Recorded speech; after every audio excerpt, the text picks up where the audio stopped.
Talking Heads podcast live from Pattaya, Thailand with your host Dave D.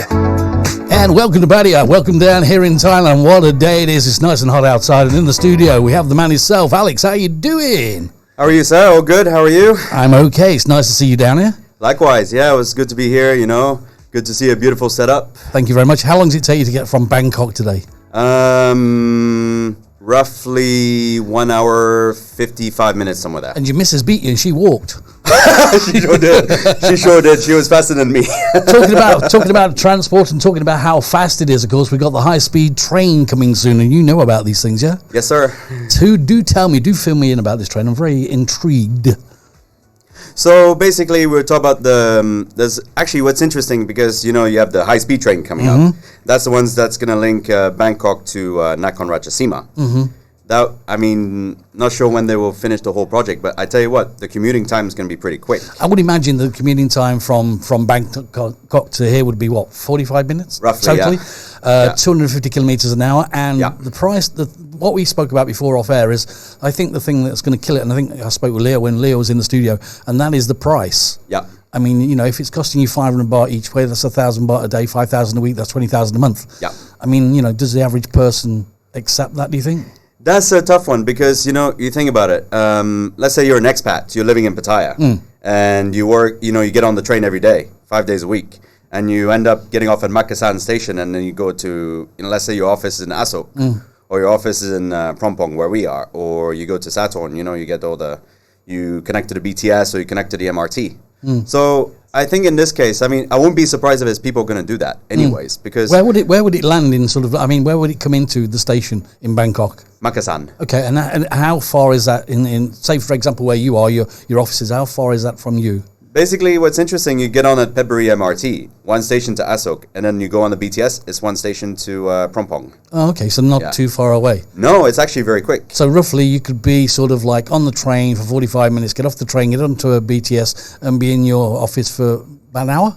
Roughly, yeah. So that's not too bad, is it? Yeah. That cuts the time down. But it's the price. I think the price is going to be the clincher. That's what it is. I think that's the one that's going to determine, I mean, I would imagine they're going to come out with annual tickets. Yep. 6-month tickets, month tickets, year tickets. I mean, but I think the price is going to be the be-all and end-all, yeah? That's what it is, yeah. Because, you know, what's interesting also is, how do you call it? I mean, they would use that train, the one that linked the 3 airports. I wouldn't be surprised if majority of the people would use it for commuting. I mean, you think about it. You live in Bangkok, you live in Laprao, you live in Ramintra, you live in all these areas. And you look at the traffic coming into town. I mean, it's horrendous. Oh, yeah. You can look at an hour and a half, 2 hours just coming into Bangkok. Yeah, and another 2.5 hours or whatever getting out. So this is something I mean, if you're one of those guys living in Pattaya and you work in Bangkok 5 days a week, then this train comes in really handy. Because, you know, I mean, you spend, 500 baht a day, whatever, or 1,000 baht a day, you know, just doing those commutes. I mean, to some people it's no problem, but I mean, that's the average person wouldn't even do it. The average person's not going to do that. I mean, to take 20,000 out of their salary, even if they're working in Bangkok and they're on pretty good salary or whatever, 20,000 is a big chunk of change out of your salary. Plus, on top of that, they're paying what, you know, for the down here, the rent, 15 grand, 20 grand, that's 40 grand straight the way. That's already 40 grand gone, So it's going to be, I think it's going to be down to price. I think it's a good thing. It's a good thing, and I think if the high-speed train can do what AirAsia's done for the travel at the moment in Thailand, I mean, the domestic flights at the moment, of course, you know, you can get from here to Phuket at the moment with AirAsia for 795 baht. From Utapao, yeah. Yeah, so I mean, you know, it's going to, and Utapao, of course, is going to be opening up as an international airport. That's right. And they've now got the steps, by the way, to get out the planes because they opened Utapao and the planes landed and they didn't have any steps to get the people out. So they don't have the infrastructure, But you know what's interesting? Because if you look at Utapao in the future, I mean, basically that's going to be, because of course Don Mueang and Suvarnabhumi Airport. Sure. I mean, Suvarnabhumi is the big ass one and Don Mueang is a smaller version. So probably Utapao might be in the middle between these two. Do you know what? Do you know what I found? What I found. I mean, because I'd not been to Bangkok too many times before, you know, and staying in the hotel and sort of traveling around Bangkok. After a while, you sort of get used to what they're doing. You know, the taxis with, you know, they have to turn the meter on now, yeah? Yes. Or if they don't turn the meter on, just walk away. Yes. I mean, so I found that out. I found out the tuk-tuks for the same journey was about 150 I found out that the taxi was about 250, Yep. and I also found out that the BTS was like 25 baht. Big difference, man. 10 times the price. It took me 3 days to find out. 600 baht. It's 10 times the price. Yeah, it's crazy. I had to slap my friend. I said, "Why didn't you tell me that 3 days ago?" Oh, come on. I could have got an extra McDonald's. Oh, you could have called me. So I mean, traveling on this train is going to be a good one, isn't it? I mean, to get you, I think if it links up, I mean, it's going to go to China or something. I heard it would link up to there or something. I mean, they already brought the trains, haven't they? Actually, you know what? The trains are from China. Yeah, but they're already here, yeah? No? Not too sure yet. Okay. But because you know what's interesting also, I mean, the main high-speed trains will go from Bangsu all the way up to Nakhon Ratchasima, and then eventually it's going to be extending into China. Yeah, so it'll be going into Vientiane, because already there's a link between Vientiane and Kunming with the train. Right. That already exists. That's already opened. Okay. But the thing is, they have to work on that extension, the one from Vientiane into Thailand. So it's not physically possible to go on a train yet, no? I mean, I don't think there is. No, it's not even ready yet. I mean, we were speaking the other day about going from like here to China, and a person was going, "Oh, you need a visa." I said, "You don't need a visa. There's a thing called a transfer visa, as you know, which means you have to go like a triangle." Correct. And they used to give you, I think it was 70 hours or something, and now they give you 140 hours, 72 hours, and now they give you 144 hours to stay in China. Yep. But you have to go in a triangle. That's right. So let's say... And the ports don't know about it. The airports don't know about it. They had no clue. No. I was watching a lot of bloggers going into China, and they had no clue about the transit visa. Sure. They had no idea, because what you can do is, like, let's say you fly from here into China, but you cannot fly back here. You have to fly to either Hong Kong or to Philippines or whatever, or Vietnam. You can't fly direct 2 times. That was the thing. Nope. All right, stay with us. We'll be back right after this. AX Media. Our team of creatives, designers and developers collaborate closely to produce visually stunning and captivating digital experiences. Our team is carefully structured to deliver exceptional, personalized and inventive digital solutions from the initial idea to the final product launch. Talking Heads podcast live from Pattaya, Thailand with your host Dave D. Check out all the latest updates on talkingheadspodcast.live. Back here in the studio with Alex. Thanks for joining us today, Alex. Nice to have you in the studio. Thank you, sir. I mean, the train is the one thing we spoke about before. I mean, this has been going on a while in Pattaya about trains. You know, they're going to buy the train's going to be done. Same as the Balai Pier. We're going to build the Balai Pier, and you know, it never sort of happens. Do you think the train will happen? Do you think it's? I mean, it should happen. I believe that they've already made some alterations to places. Yep. So I think it's a good thing. I mean, the trains that are on the tracks at the moment are a bit rickety, aren't they? Pretty much. It's like the old Western. There's no windows or anything. You know? Yeah, totally. No, but the thing is, I mean, it will be done, but the question is when. Yeah.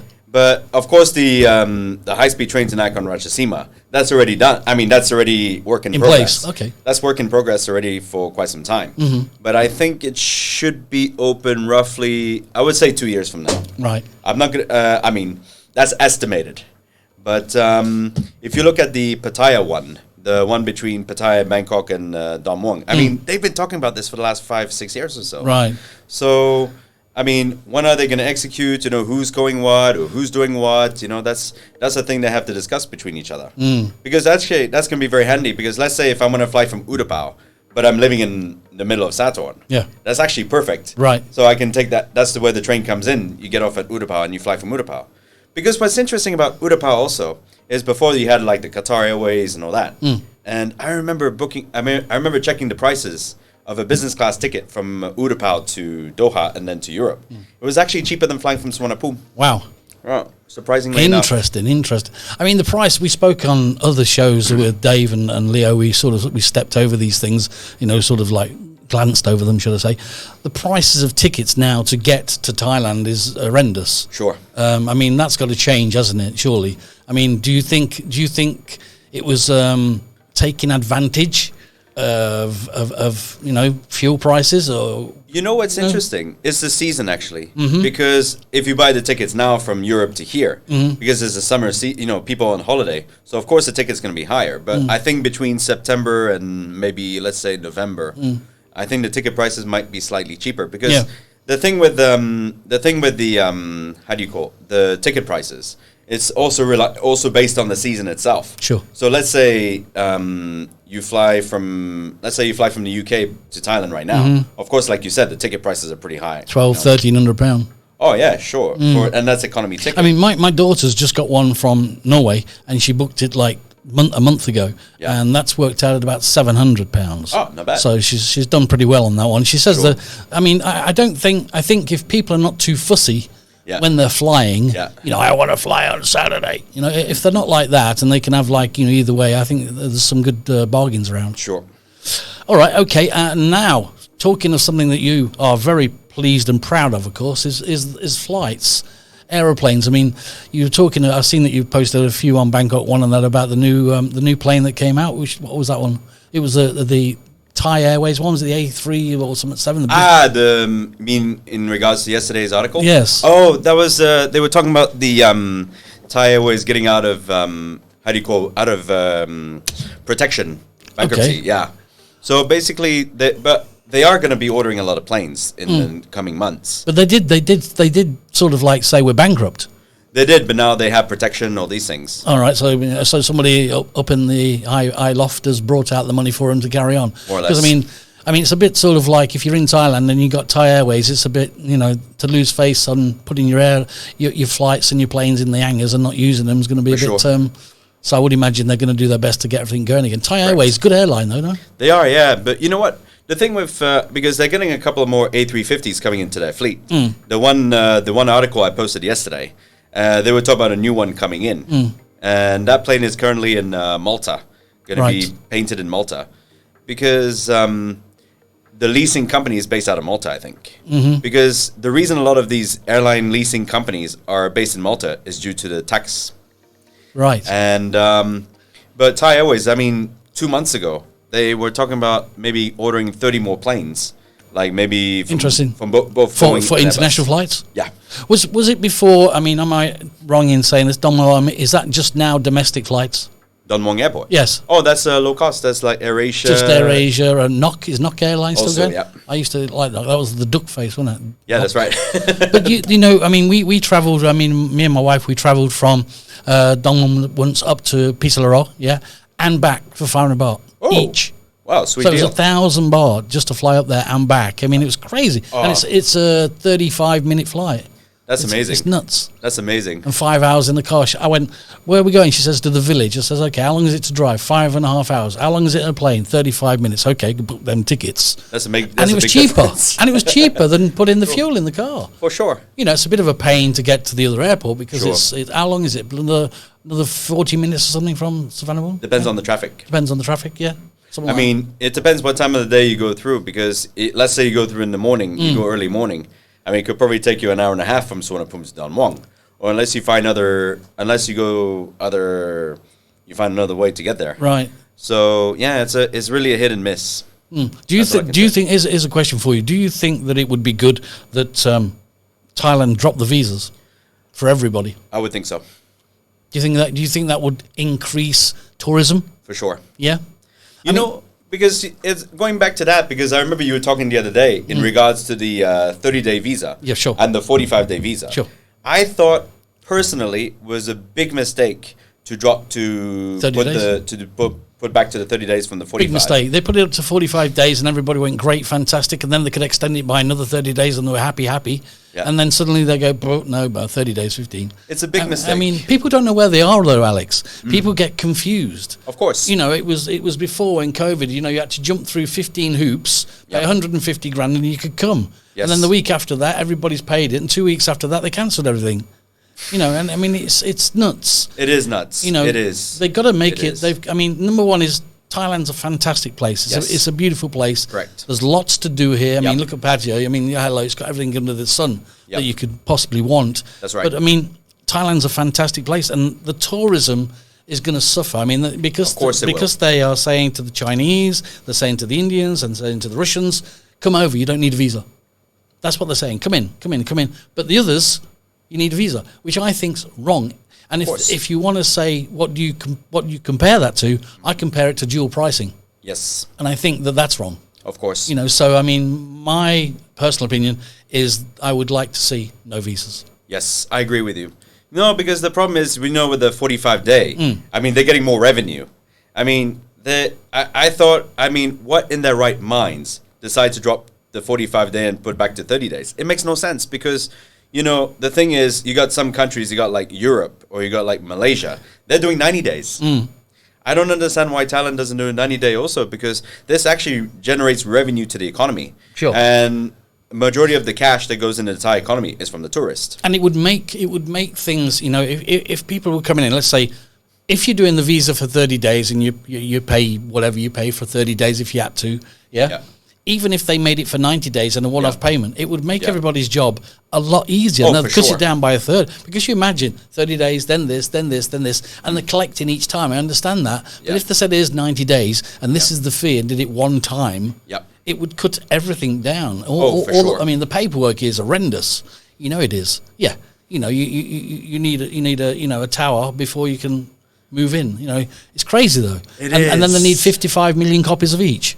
But you know, I don't understand this has been going on for a long time. This has been going on, I've been out here for 20 years and I've been doing this every year for the last 20. I mean, of course, I'm going to do my permanent resident. Sure. That's the plan. Yeah. And, you know, of course, it's 3 years on the same company, the same visa. Sure. But after that, it's not an issue. But if you're someone who's been, you know, just a short time, you have to do this every year. I mean, does it bother me going to the immigration every year just to do it's only a small chunk of time out of 365 days, so that's not a big deal. I think the year thing's fine. Yeah, it doesn't bother me. I can live with that. The thing that I can't get in my head that really bugs me is, you know, been here 15 odd years, 16 years, right? Okay, married for, you know, the best part of that. Okay, sure.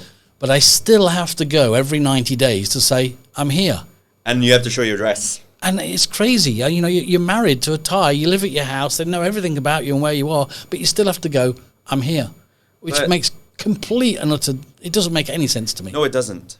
And I know it's their way of keeping an eye on people and where they are and what they're doing and what their movements are, which I understand that. Which is okay. Which is okay. Which is fine. But with the technology today that's coming in the way of face recognition and all these kind of things, should be on the database. Should be on the database. Simple as that. You know, I mean, now these days, you know, Chinese people can say, you know what, you know, take a picture of him and we'll find out where he is. Sure. But I mean, the visa thing, I think, should change. Absolutely, I agree with you, 100%. And what is the biggest? I mean, you might know this as a question, but what's the biggest plane that comes over to Thailand? Do you know 380. that? 380. And how many people does that hold? Depends on the airline. Emirates can handle, I think, 513 passengers. Right. Because what's interesting is there's a lot of 380s coming in now. I mean, especially in the high season. Because another carrier, Lufthansa, they're going to put their 380 for the winter, I think between end of October until maybe April. Right. Because the reason they will put their 380s, because it's the tourist season, so there's a lot more travelers coming this way.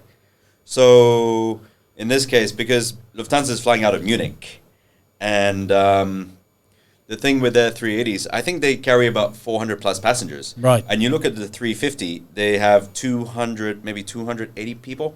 So another 150 passengers more on the 380 for the high season. They do. I mean, from China, I know from China by talking to the people. I mean, they do make it. I mean, when we spoke before on the show, and I mean, let me just get this up. I think it was in the year was in 2019. Yeah. We had 39.2 million people visit Thailand. Okay, out of that, there was 10.5 million were Chinese. Yes. On package tours. Yeah. You know what I mean? Yeah. And I spoke before on another show that it went from 39 million down to 6, down to 430,000 visitors only in 2021. Now it's on the way up again, 11 million.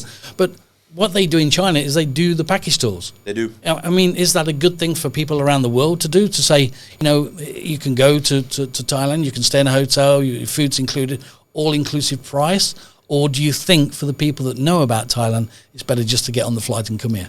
You know, there's two things to it. There's always two sides. Because, you know, the thing is, like, if you look at China, for example, don't forget, they were closed for 2 years. So the borders, nobody could get out of China or nobody could get in. So basically, within China itself, flights, if you look at Flight Radar 24, it's an application, you see all the flights in China. Right. There's flights, there's it's like filled with planes in China airspace. And, you know, China, it's an interesting thing because if you look at China, I mean, they're building new airports every day. There are new airports in the city, new airports in that city. Chengdu opened one. Beijing has a huge one, but then they build an even bigger one. So flights going in and out of China is quite a lot. But in terms of the package tours, it's not only with Thailand, but it's more with other countries as well. I mean, if you look at Europe, or you look at the US, or you look at Australia, or you look at all these different places. In this case, they do buy a lot of package tours, especially coming here as well. Because like you said, you know, you have the hotels, you have the breakfast included. You know, they clean out the buffets at the hotels. Sure. You see them out there like... I've seen people, this is true. I've seen people at buffets filling their handbags with shrimps. Yes. Absolutely true. True. I mean, that's it, you know, and then you go down the next morning and shrimps is off the menu. Yes. It's all gone from the day before. The shrimps are off the menu. Let's start on the cheese. But what's interesting also, because going back to the package tour, I mean, you see that in Thailand, but I remember also seeing this in Russia. Because, you know, in Russia, they don't need visas. Right. So I remember going to St. Petersburg, this was like, 6 years ago. And I remember seeing all them people from China. You see them everywhere. You go to the Hermitage. You go to all the what's it called? Peterhof. Right. You go to all these big places in Russia. A lot of them were there. And you go to Paris. A lot of them are there. Right, or you go to here. I mean, some areas. I mean, here now there's a lot more mainland Chinese. But the Russians are coming back now slowly. Oh yeah, they are. Yeah. I mean, before, I mean, you know, prior COVID, of course, they're all the ruble dropped as we spoke before, and the money dropped through the floor, and then they had to do the things that they did. But I think we're on the road to recovery. Yes. But I think the road to recovery is going to be very slow. Yes. Okay, it's getting there. It's getting up pace at the moment. But I also think it's not going to be the same clientele. No, because you know what's interesting, because you look at Phuket now. And Phuket, let's say my parents have two businesses down in Phuket. And between, let's say, the high season, I would say roughly 75% are Russian buyers. Right. And what's also interesting, now going back to airplanes, Phuket Airport, if you see it in the high season, you will see majority of the carriers are from Russia. Right. You'll get the Aeroflots, you get the S7s, you get the Pegasus. You know, Pegasus is one of those package tours. Yes. They have their own airline. They have their own bus. They have their own operations. Sure. And you got Royal Flight, IR Aero, or whatever, all these funny little airlines. But they've all got their own package tours. They do. So they all fly from different places. I mean, not only from Moscow, not only from St. Pete, but they also fly from like places like Novosibirsk or Irkutsk and Vladivostok, all those little places around Russia. And don't forget, Russia spans between Europe and the end of Asia. So you get people all coming from different directions of Russia into Thailand. Which is going to be good in the future. Oh, I mean, definitely. They've got, like we say, I think that, you know, the thing is in Thailand, of course, they build the hotels, then they build the infrastructure. Yes. So, I mean, now they need to get the infrastructure right, which they're doing slowly. Yes. Yeah. But I do believe, like I said, I do believe that we're on the road to recovery. Yes. I think it's going to be a slow one, but I don't think it's going to be the same one. No. Yep. But you look, I mean, and now going to here in Pattaya. Sure. Utapao Airport. I mean, with that new airport coming up. And open it as international as well. Yeah, and this one's going to be a lot of flights from Russia also. Sure. You're going to have, it's going to be like Phuket, you know, Phuket will have, and now Phuket is getting congested. And you're going to have a lot of flights coming here from Russia, China, probably have all the Aeroflots, again, flying to Utapao. And you'll probably have the AirAsias.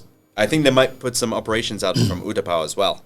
And I think we're going to see. I think in the future we're going to see a bit of a price war going on. Yes, of course. I really do. I think we're going to be back to the price war on the airlines. Yes. You know, Thailand's going to get more popular again. I think the prices are going to drop, and I think you're going to see a bit of a price war. Yeah. Yes. All right, Alex. Thanks for joining us today. Thank you, Dave. Hope you've enjoyed it. Loved it. Okay, leave you with this, guys. Thanks a lot. Thank you. AX Media. Our team of creatives, designers and developers collaborate closely to produce visually stunning and captivating digital experiences. Our team is carefully structured to deliver exceptional, personalized and inventive digital solutions from the initial idea to the final product launch.